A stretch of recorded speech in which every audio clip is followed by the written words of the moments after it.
Hey, this is Tom Arnold, and you're watching The Barn. Hi, and welcome to The Barn, live from the Barn office here. You got the Mox here, and I'm joined online with stand-up comedian, actor, and now director, which we're going to get into, hopefully, Tom Arnold. Tom, how are you, man? I'm good, man. My kids aren't here to set this up for me. They're in school, and it does it look right? It looks great. You look awesome. All right, thank you, buddy. Good to be here. As youthful as ever. You've been in this game a long time. Well, I guess first and foremost, do you have a little, at your comfort level, health update for us? I know we had some issues a few years Oh, ago. well, when you get 66, I'm a single dad. My kids are 12 and 9. So whatever health issues come up, I just have to plow through them. I'm feeling very well. I have, that you have the kind of perennial health issues when you grow up at a farm in Iowa, with the little skin cancers, and which become bigger skin cancers, and you have to get the big, some various places, and they're so big your kids have to change your bandages, but that's just life. And I feel good. Otherwise, the cardiovascular feel good. I had a epidural 2 weeks ago because I have spinal stenosis, which is just another great thing. But that worked pretty well. And I had my checkup yesterday, and a doctor, he says, did it work? I go, yeah, because I'm really playing basketball hard with my son and his friends. They play hard. I also play hard. And he goes, oh, don't do that. You'll ruin my beautiful work. I go, well, I may have to come in for another one. That's just you can't not play with your kids, and their version of basketball is a lot like football, which is fine with me. So they don't pass. And so it's easy to beat them because they don't pass, they don't run plays, they only dribble to the right and then shoot it. And my daughter, who's 9, and I could beat Jax, my son, and any of his buddies because we run plays. I dribble it outside, they follow me, I pass it to her, she does a layup. Like these kids, and I've watched them play at school, and it's just like a Lord of the Flies, man.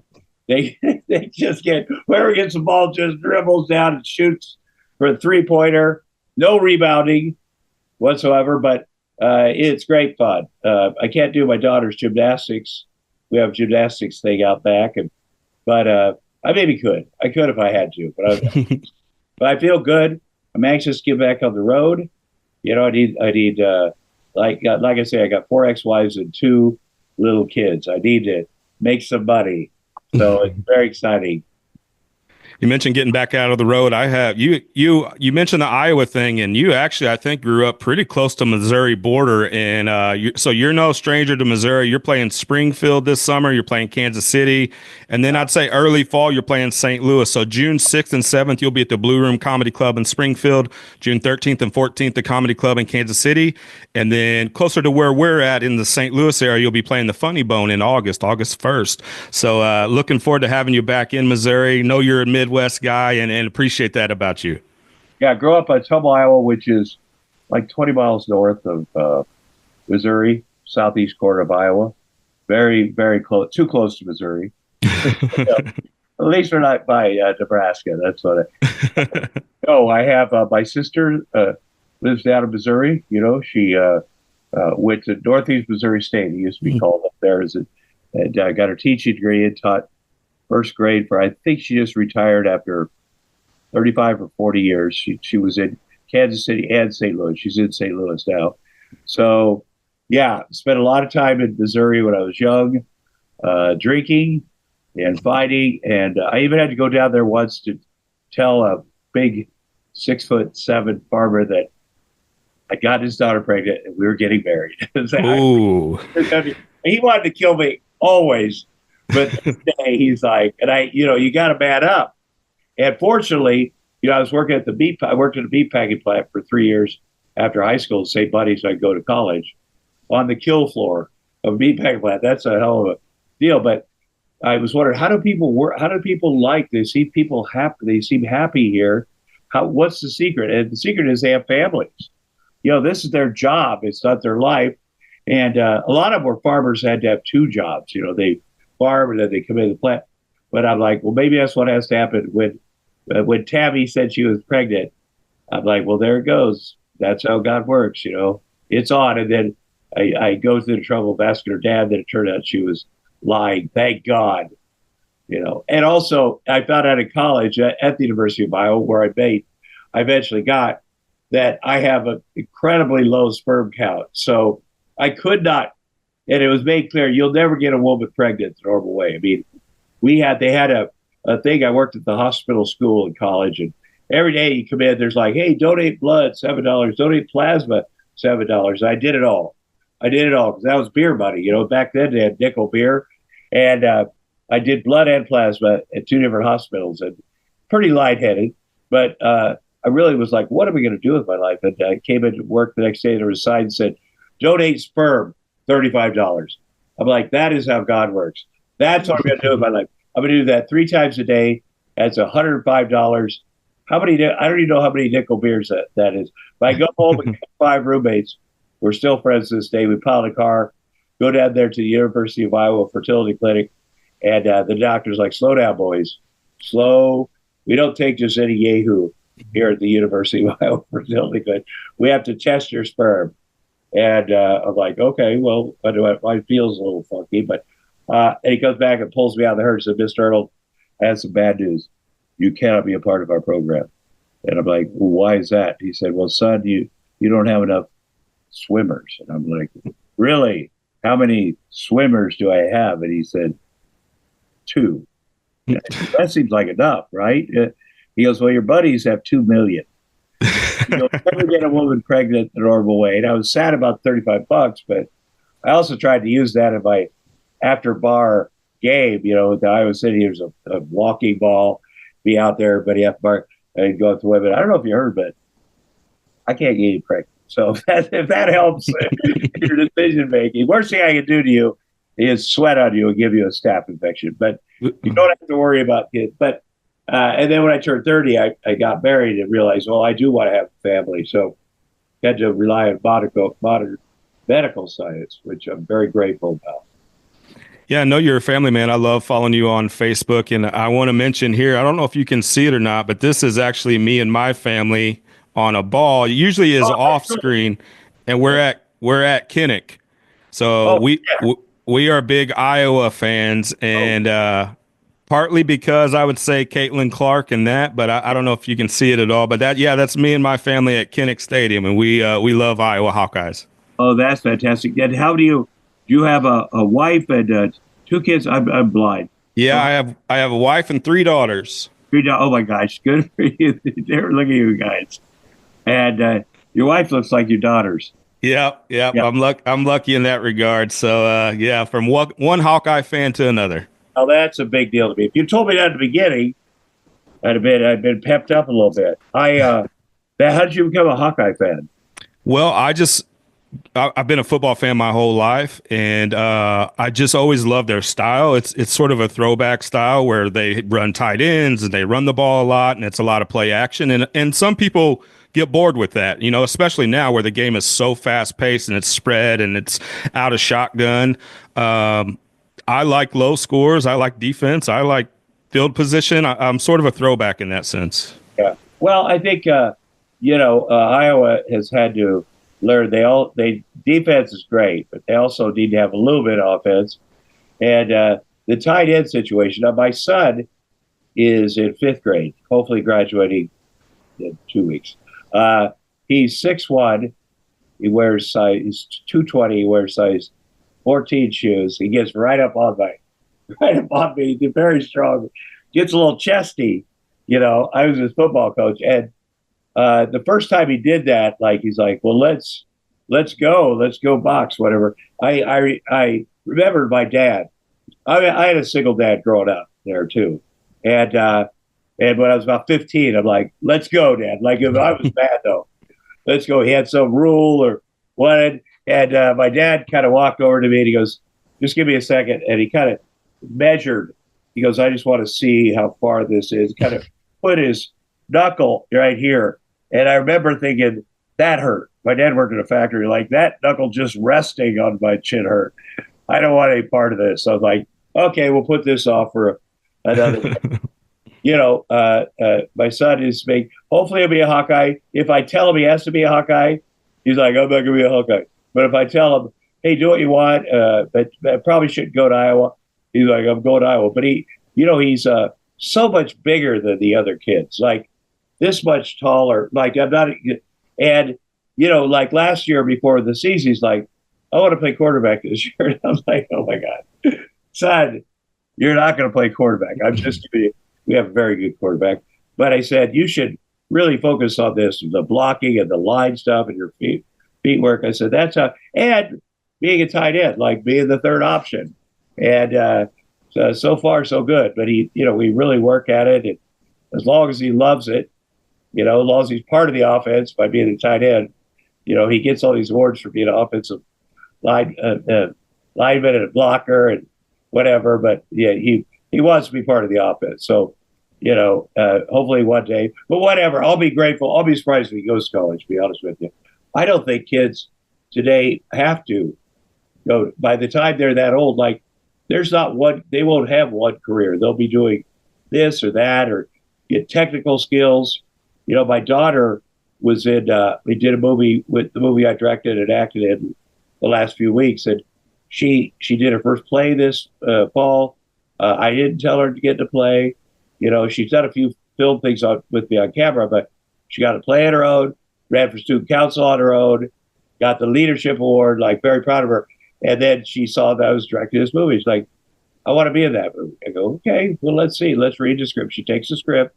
There's a couple places for Flower Girl, etc. I'm not going to make it too hard. And a couple scenes. And she's like, yeah, I want to do that. She rehearsed. She cut up a bunch of paper and threw it on my head. It was just great. And so we got her out there. And I said, it's very boring. I said, your dad, when you're not working, you're going to be in a kind of a holding area. It's air conditioned, thank God. But, you'll be there, hair, makeup, and your dad will have to be on set the whole time. And it's like, that's fine. And so, she did very well with it.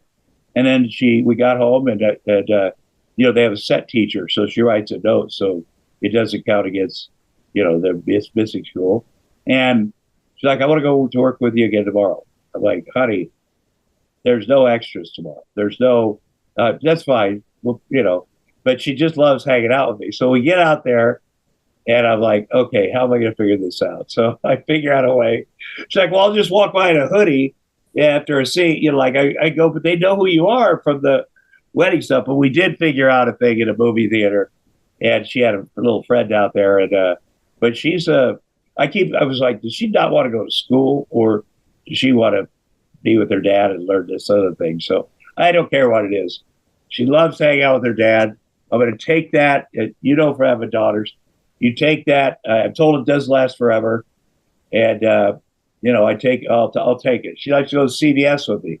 When you're older, you go to CVS a lot to get your prescriptions and your vaccines. Now, I know a lot of people are anti-vaccine. I'm very pro-vaccine because I caught COVID in February of 2020, like one of the first people in Los Angeles County, and it was harsh. I had organ failure. So when the vaccine came out, I was very grateful. I get the updates. My kids are vaccinated. I get every vaccine. I go down there. They have a vaccine board. I look at it. Hey, what is that thing? RSVP? Yeah, give me that. I don't know what it is, but I get them all. I get the shingles, the flu thing, the pneumonia thing, whatever. They say an old person could get it. I get it. So that's worked out for her. But she loves doing that with me. And I think one day, I'm told she won't, but I'll be senile by then. She did ask me, Daddy, how old will you be when I go to college? I'm like, 75. She's like, I'm not going to college, Daddy. I go, that's my girl. That's my girl. So, yeah, it's great. Yeah, you want to try to keep them young forever. And I will say, I can piggyback on that. And it maybe sounds a little bit just like a generic response, but, the greatest joy of my life is getting to share my time with my daughters. And the older that they get, the more I cherish that. My oldest is 14, and I see, the end of high school coming in a couple of years. So, I always kind of say, like, we work hard and we play hard too. So anytime there's an opportunity to play hard, whatever that is, we're all about it. Well, it's also fun, and they say when a child is 12, you've spent 75% of the time you'll ever get to spend with them. And man, that has stuck with me. Now, being a single dad, The one great thing about health stuff or 8 years in court with their mom, who's a lunatic, is that I don't take anything for granted. I wish I could. I wish I could be like, I'm going to take today for granted, but I don't. And I think it's maybe a better parent, because the buck stops here. If something goes sideways, I don't blame the mom, the other parents, the school, the whatever. It's on me, to figure it out. That makes things challenging, but it's so satisfying when you do the hard stuff, and then it turns out you're right. Because I don't know that I make a lot of mistakes. I mean, I'm a great father, but I make a lot of mistakes, and acknowledging that, I try not to make the same mistake over and over. Like, I'll give you an example. I communicate with the mother by an app that the judge can read, which is very helpful to me. And I try not to respond, because I tell she's, and I get a message on this app, Our Family Wizard is called, and the subject is Quinn's hygiene. That's my daughter. So I know not going to be mad when I read this. I just know, because she's gone to school and taking pictures of the kids' lunches, just to show me I was making bad lunches, and I have those. But I'm like, that looks like a pretty good. There's an apple and pyre booty. That's not the worst lunch I made, but it says Quinn's hygiene. So I have 48 hours to look at it. So I wait till the end of that, and I open it up. It says, when I got Quinn after school today, because they do get to go over there. You want to, at least a weekend or something every now. But when I got Quinn at school today, she had a knot in the back of her hair, and it took me 2 hours to comb it out, and she cried the whole time. And so I thought, there's a lot of ways I want to respond to that, but I said, stop brushing your hair because you're not doing it right. If she's crying for 2 hours, you're absolutely not doing it right. And then I remembered I had made her cry one time when I was brushing her hair after a bath, and it got in that knot. She got to get some perennial knot right here. And she cried at one time. It's never happened since. Because there's other ways to brush her hair where you hold it. And we've got this oil and stuff I put in there, the conditioner. And now she's old enough, she brushes her own hair, which is excellent. And I thought about all the mistakes I have made one time. One time I washed her hair with adult shampoo. Like I was out of the baby, no more tears saying, I'm like, oh, this will be fine. And she cried and she was so mad. And that's never happened again. I'm not going to repeat that. I sent her to school with the wrong shoes on the wrong feet once. And the school never noticed. And I picked her up in her shoes like that. Like she never knows like that. I go, that's bad. I have to take a picture of that. But I try not to make, I don't discuss their mom or the legal stuff, or, if the mom shows up here and does something crazy, I will acknowledge it. I'll go, hey, what just happened here was not okay. I don't treat people like that. I don't want you treat people like that. And then we move on, because it's important you at least acknowledge that this is not the reality. You can't, people don't act like this. And I have several great single mother friends, and you got to have them, because number one, they'll tell you the truth, whether you did something or, they speak freely about my ex, but they also, your kids needs to see a woman being nice to you, like liking you, loving you. And because otherwise they think, oh, I bet all women try to kick dad or whatever. So that's been a important thing, and something my dad did not do. Our mom left when I was 4. My sister was 3. Our brother was 1. And my dad was 22 at the time, by the way. And once in a while, our mom would show up, drunk. And, the first booze and drugs we ever did was when we moved back in with our mom. She showed up drunk, and I knew she wasn't a mother. Like I had no illusion. I had 2 wonderful grandmothers, but my little sister, Lori, who's a year younger, she was her idol. Like she'd come in drunk and fall into the Christmas tree and stuff. And my dad would just laugh, because I think he thought he was taking the high road, And so when I was 15, I moved out of my dad's house, because I knew there would be no rules about. No rules. You could drink, you could do whatever, you had to grow your hair. I'm like, screw these rules.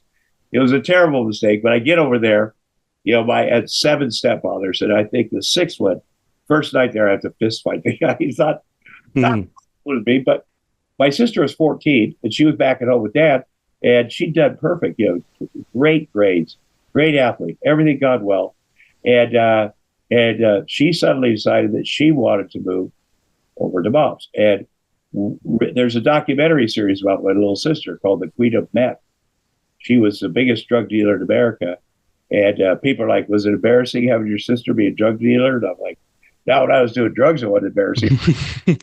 But she got over there with her mom, her best buddy. They were drinking buddies. Suddenly, her life just went to a tailspin.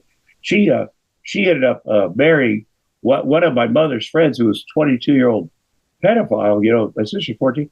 My mom says, hey, you could either break up with him, which a 14-year-old girl is like, I'm in love, or I can have him arrested.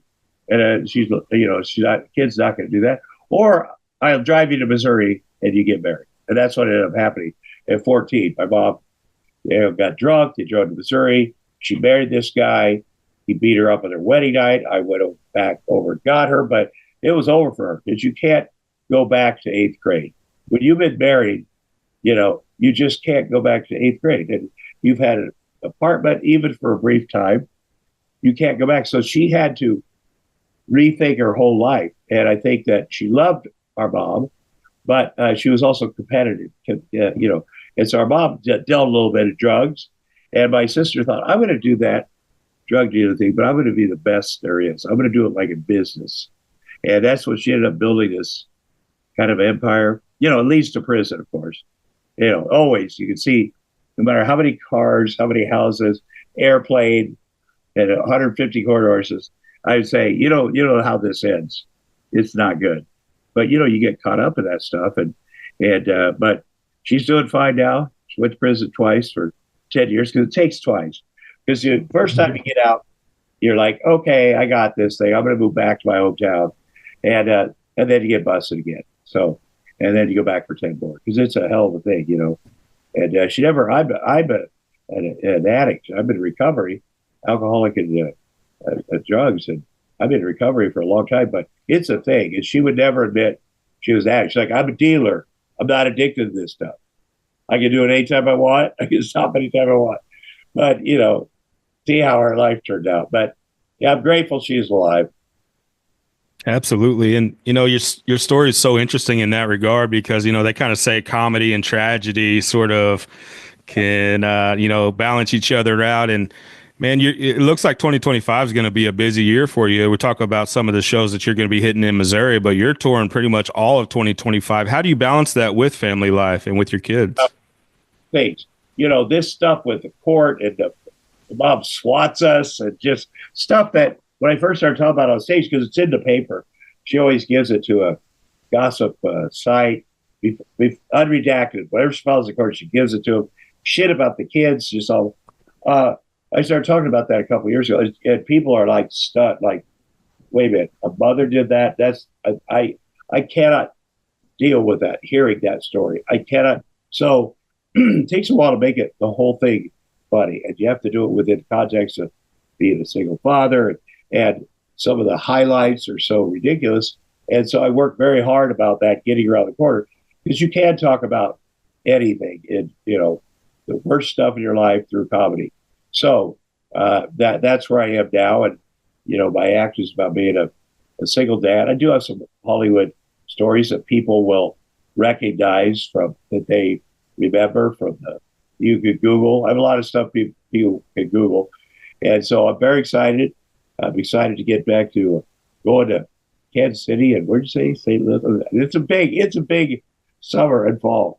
And I'm grateful. Now, the summer, every day is a weekend with the kids. So if I'm down in Missouri for 3 days, then the other 4 days are a weekend with the kids. It's not like, okay, the school and I'm missing the weekends, but also they come with me, and so they also know I got to work. They know I got bills, and they're supportive of that. It's funny because my son is one of these guys. If you asked him, hey, what do you do with your dad? He'd be like, nothing. And then you say, why? Dad works all the time. I didn't have to work for so long. I was like, what are you talking about? It used to be, Dad's on his computer all the time. I'm very seldom. Now he's on his computer. By the way, I walk into my own house. My son plays Fortnite. He was my best friend, Uh-huh. so he started playing Fortnite with his a-hole buddies. And I walk in my own house like, "Hey, son." He's like, "Dad, shh, I don't want my friends to hear you." I'm like, "That okay? That's some bullshit. That is that." I go in the kitchen with his sister, and one of his friends sees a picture of me and Tupac Shakur on the internet from Saturday Night Live or something, and he walks in the kitchen. "Hey, Daddy, will you say hi to my friends?" I'm like, "No, screw your friend. No, I'm not. You're either in or you're out with me, man." Every relationship I've ever had with a woman has been the other way. It's not happening with us. So, I'm a little nervous about being, working so much, but I set it up in such a way that I'm never long away from the kids, or they can travel with me, which they like to do.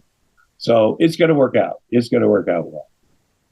I've heard people talk about stand up being actually one of the most difficult creative arts that you can do. And somebody that's done so many different things, we could sit here a laundry list of everything that you've been a part of.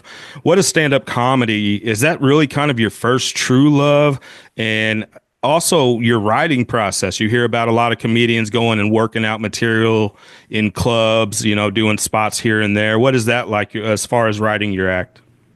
Well, first of all, stand-up comedy that was my first goal was to be a stand-up comic, because I thought, man, if I could be on TV one time, everybody in Ottumwa, Iowa would love me. And it turns out that's not true. But when I was little, we were little. The only time we ever really heard our dad laugh was, I mean, a belly laugh, was when there was a Bob Hope special on. We'd be upstairs, and Bob Hope was a comedian that went around to Vietnam and entertained the troops, and Korea and all over the world. And he used to bring pretty women with him. My dad liked to do double entendre jokes, and it was hilarious. And I said, whatever that Bob Hope does, that's how I'm going to do it. So one of the first things I did when I moved to Los Angeles, probably 1988, was a Bob Hope special. And Bob Hope called my dad. He was so gracious, signed a bunch of stuff, my dad. And so my dad, in the same living room, on the same TV that he used to watch Bob Hope when I was little, now is watching Bob Hope standing next to his son. So that's pretty magical. And when that happened, I'm like, okay, I have no more goals. But I started, like, I wanted to be a comic. And then at a certain point, people asked me to start writing for them. Roseanne, when I was 23, I met her, and she hadn't been in comedy a long time. She wasn't famous, but said, "Hey, I'm going to go on the Tonight Show. Would you write jokes for me?" And I was like, yeah, I'll do that. And then to see your jokes when you're back in Midwest performed by somebody on Johnny Carson, like, holy hell, that is satisfying. And so I was like, I guess I'm a writer now.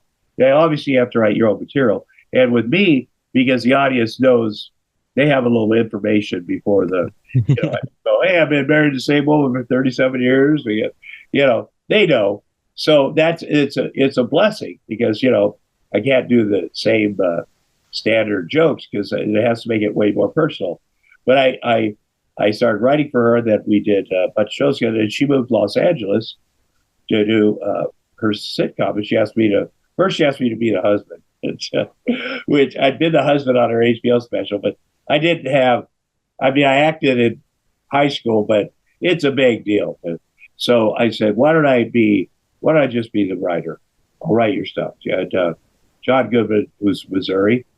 How great! Yeah. I'm embarrassed I even considered doing that. Though the John Goodman, Laurie Metcalf, Estelle Parsons, the kids, Sarah Gilbert. There are so many great actors that made it, that backed up Roseanne. And like, she could do her thing, and they had a ton of respect for her, but she hadn't done a lot of acting either. So you put yourself in this team, this supporting team, that, that's why it was so successful. And you also have great writers. So then I'm like, I'm a writer. I'm in LA. And then the second year of the show in '89, the other writers, by then Roseanne and I were dating, and it was in the news. And they're like, you know what? You should be on the show. We'll write an episode where you're on the show, because everybody will watch that. And so you have to act. I go, okay, then I'll act. Then I'll be an actor. And so back then, like now, if 4 million people watch the show, it's a hit. But 48 million people watched that show. That's a different time. We had 3 or 4 networks, and that was it. So did that, and I go, I'm an actor. And then acting things started coming up with my own sitcoms and movie stuff, and so I'm like, I'm an actor. But then I had a sports show, so I'm like, I'm a sports guy. Whatever pays the bills, whatever it is that I'm doing now, it is what I want to do at first. Acting, writing, Comic Cons, I love that. Personal appearances, stand-up comedy. And it's funny because when I do one thing for a long time, I'm like, I miss those other things. But I'm also very grateful to be working. Like I think early in my career, I did movie. And I was like blowing through it. And I think that later I was like, I should really appreciate this, how lucky I am that I worked at a meatpacking plant in Iowa. And now every dream I've ever had has come true. So I take my, directing a movie was great because I was responsible for everybody. But I also got to remember when I'm on a set, like it could be a big deal to them. People say, what's your worst movie? I go, I'm not going to tell you that because 100 people worked on that. And this might be the best thing they ever did. Plus, you rethink things. Like there's a movie called Camp Fred 3 that was so bad while we were shooting it. The director's friend of mine was like, what the? John Cena was in it. I'm like, what is this shit? Are you kidding me? This is embarrassing. And then my daughter, when she was about 2, she saw it and she loved it. And I was like, Camp Fred 3 is pretty good. I need to revisit that. It all depends on, I'm just very grateful to be alive and be working.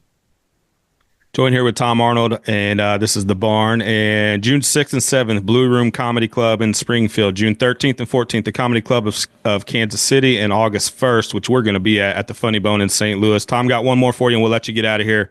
The famous True Lies line of what kind of sick bitch takes the ice cube trays out of the freezer. The rumors are that it wasn't even actually in the script. It was something you said off air and the director decided to put it in. Can you talk about that? I didn't realize how lucky I was. First of all, that Jim Cameron cast me in the movie. It was a big deal because it was not the best time, because of all the tabloid stuff with Roseanne. And I had not done anything like that movie-wise. And real actors wanted to be, were auditioning for that. So I'm very lucky. So I was also super lucky I got to ad-lib stuff. Like he trusted me enough. He's not the guy that just, and I came in, it was Roseanne and I's divorce was happening the whole 7 months or a year that True Lies was filming. It was a great thing to, if you're that last year of marriage, it's rocky for anybody and it was a great opportunity to go film this movie and hang out with those guys and travel all over the country but Roseanne had moved out of the house and she was sending people. I'd go to work on the set and she was sending people somehow they break into my house and just to F with me, and what like little things, not big like macro. I think big, like I'm going to burn her house down to the ground. But she'd have people come in and take all the batteries out of all the remote controls. Like psycho stuff. Like I'd get home and I'd like, what in the hell? But maybe this one. And then I realized there's no and I still tried to make the TV work. I'm like, no batteries. But Arnold and I started this, maybe because of Arnold, 100% this whole vegetable, whole fruit kind of a shakes with protein stuff in it. And you have to make 3 big ones and have this cooler container, one before work, one during work, and one at night. And so I have to come in and blend all this shit in the morning, and no ice maker could keep up with that. So I got 30 ice cube trays, and then I just pop them out, try to make it as fast as possible. And I got up that morning, and I go in there to make my shakes, and there's no ice cube trays in the freezer. I'm like, what in the? So I come into work and see Jim, Cameron, and Arnold to bake up, and I'm just telling the story. I go, like, hey, what kind of a sick bitch takes the ice cube trays out of the freezer? And Jim Cameron's like, say that in this next scene. And we were shooting on the street at Constitution Avenue in Washington, D.C., and I figured out a way to say it. And it is probably, people bring ice cube trays for me to sign at the Comic Cons and after stand-up shows. And in fact, I had to get my own ice cube trays made because it was so hard to sign the ones. You got to get ones with the flat. But I'm honored that people remember that. And, it's one of those things that happened very organically. I mean, Jim Cameron wrote a lot of great lines for me for that movie. That one is very personal, and I think you could tell it was personal. Tom, we're so thrilled to be able to talk to you today, and thank you so much for your time. And we're going to be catching you June 6th and 7th at the Blue Room Comedy Club in Springfield. Thanks so much, Tom. Hey, good luck with your family. Take it easy, man.